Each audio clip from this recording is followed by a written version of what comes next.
हरियाणा में जीत की हैट्रिक लगाने के बाद अब उनके कैबिनेट मंत्रियों को सरकारी आवास अलॉट हो गए हैं। अभी तक सिर्फ 10 मंत्रियों को नए बंगले आवंटित किए गए हैं।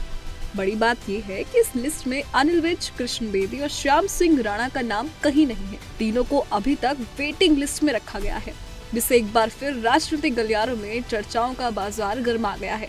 राजनीतिक गलियारों में ये अटकलें लगाई जा रही है कि हरियाणा के गब्बर अनिल विज को 32 नंबर की कोठी चाहिए थी, क्योंकि कोठी नंबर 32 अभी तक सबसे वरिष्ठ विधायक या मंत्रियों को आवंटित की जाती रही है। इस नजरिए से कैबिनेट मंत्री अनिल विज नायब सैनी सरकार के अन्य सभी विधायकों में सबसे अधिक सीनियर विधायक भी हैं। हालांकि इस बार एक कोठी कैबिनेट मंत्री कृष्ण पवार को दे दी गई है। कहा तो ये भी जा रहा है कि कैबिनेट मंत्री अनिल विज जब 2014 से लेकर 2024 तक मनोहर लाल सरकार में मंत्री थे, तब भी उन्होंने चंडीगढ़ में सरकारी आवास नहीं लिया और ना ही इन सरकारी कोठियों की डिमांड की थी। लेकिन इस बार उन्हें 32 नंबर की कोठी चाहिए थी, जो उनकी जगह कृष्ण पवार को आवंटित कर दी गई। वहीं एक बात जो यहाँ गौर करने वाली है वो ये कि चंडीगढ़ से अंबाला की दूरी महज 50 किलोमीटर है और विज अंबाला में डेरा डालते और जनता दरबार लगाते हैं। ऐसे में शायद जल्द ही उन्हें भी चंडीगढ़ में कोठी मिल जाएगी, क्योंकि चाहे कैसी भी स्थिति हो, पार्टी अपने सीनियर नेता को साइडलाइन करने की गलती